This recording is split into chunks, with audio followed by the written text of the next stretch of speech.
Hello there, my name is Bo and I'm building what I guess is my first professional studio, a synth studio, I guess. There won't be many guitars here. And in today's video we're gonna take a look at the progress that I made so far and talk also about some of the struggles because it's been, it hasn't been all that easy. But first, let's do a recap of previous episodes. It's finally happening. Can you give me your first impressions of the space? I think it looks like a disaster. It looks like this has escalated since I was here. I just got the keys to the new studio space.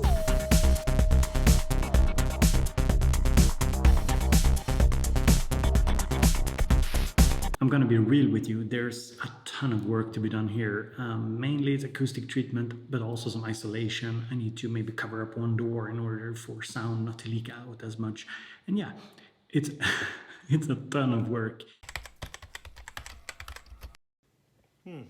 For the last 3 weeks or so, this is how I start off. I got a little sip of the coffee and yeah, I'm off to the studio about 7 a.m. in the morning and I stick around often till 6, 7, 8 in the evening. It's definitely been many long and exhausting days. Thankfully though, I've had some help.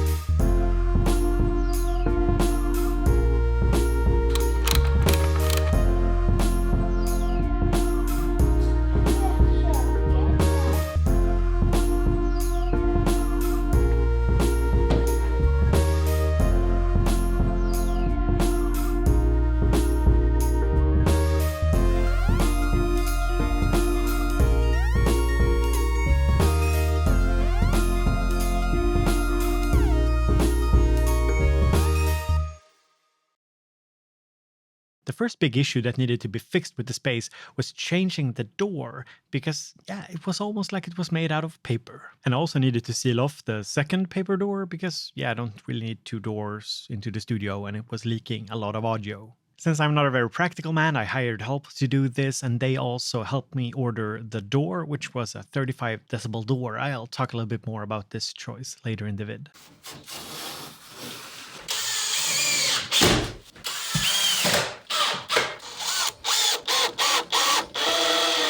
This is how the seal turned out, and yes, the actual door is still there on the other side because I want to be able to restore the door if I ever move from this space. But the seal turned out really well, stopping a ton of audio from leaking out of or into the room. The difference between the doors that were there previously and this door is that this is a massive door. It's so much heavier.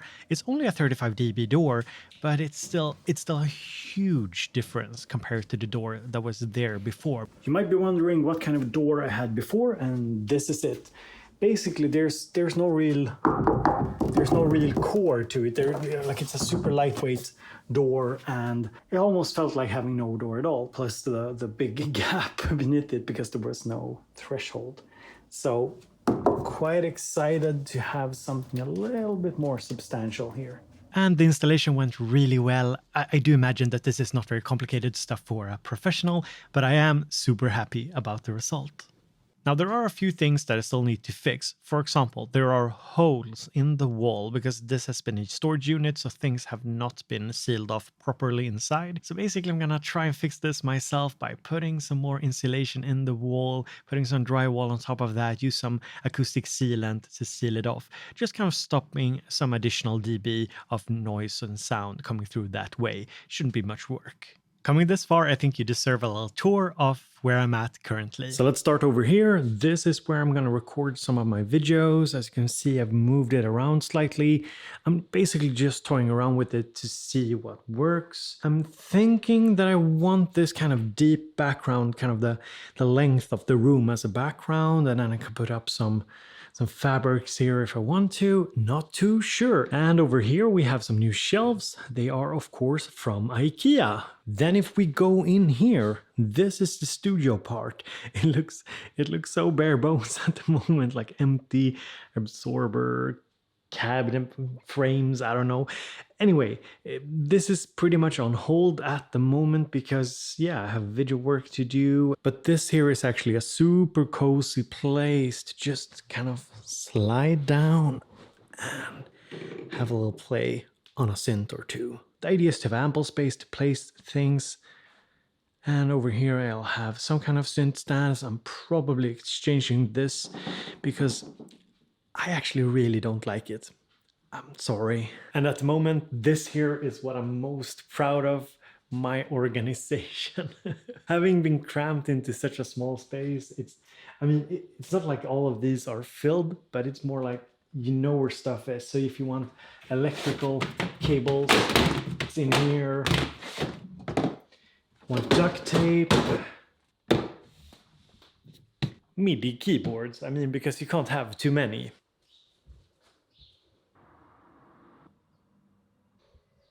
End of an era. Kind of sad, I guess, kind of nostalgic. But yeah, it's been a good time here. So while everything is going smooth now, there have been some big hiccups, some things that you should probably consider also if you're building a more professional studio. The first is that insurances can be a real annoyance. I basically spoke to about 8 or 9 different companies, and out of them, 7 of them were willing to sell me an insurance that wouldn't really cover. That, I think that's wild. You know me, I'm pretty diplomatic. I don't get overly upset about stuff. But honestly, that really blew my mind. There's probably a lot of companies out there who are insured, but not really insured. Thankfully, I found a local company that was really great to deal with, had a guy come out here, just check the space out, and I got a really good insurance. But yeah, that was, I'm not kidding. It took me like 3-4 full work days just sorting it out, because I started to realize that I was buying something that was just like a paper shield, that wouldn't really help if disaster struck. Multiple things could happen. A pipe could just burst here in the wall and soak my stuff. And yeah, you want to make sure that you're insured, that's for sure. So that was an insane headache. And then I had the disasters that are the doors, which needed to be changed. So to some kind of sound doors, I actually picked up a 35 dB sound door. That's not really like the best thing you can get. It's pretty much on the lower end. But given that the walls here are not the best either, I sort of had to balance it out, basically. Why put in a 50 dB door, super expensive door, when the walls aren't that good either? So if I ever want to up the isolation here, I basically have to build a room in a room, which is doable. It's not too expensive, but it's not where I'm at currently for my needs. So I was really happy to get the sound door. It makes a huge difference. And to end things on a very positive note, here's a funny unboxing of the Complete Control S88 Mark II keyboard. Big thank you to NI for sending it over.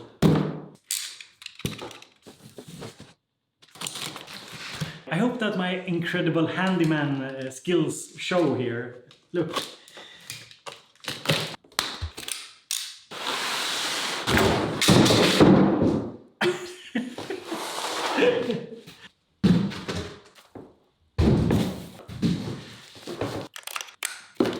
The amazing life of a synth YouTuber.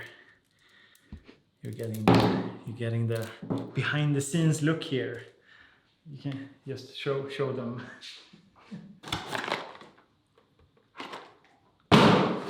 Ooh, nice. This is nice. Look here.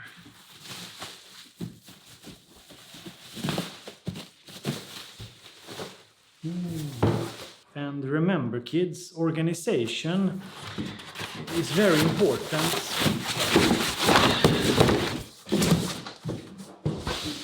This just looks really, really nice. I remember the old Fatar keyboards, the master keyboards, the ones without knobs and faders. And I've always wanted one, so this is kind of cool. So thank you, Native, for sending out this thing to me, and it feels like a little housewarming gift, I suppose, to the new studio. So thank you.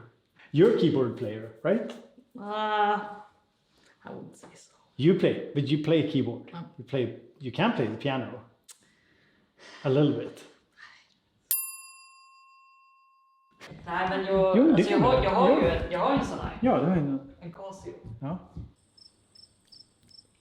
It's not even a proper synth. But it's a keyboard, it's not a synthesizer. Det är faktiskt det, är ett elpiano. Okay, it's an electric piano. And to make the studio really come together, be really vibey, I of course had to install the Philips Hue. It's lovely.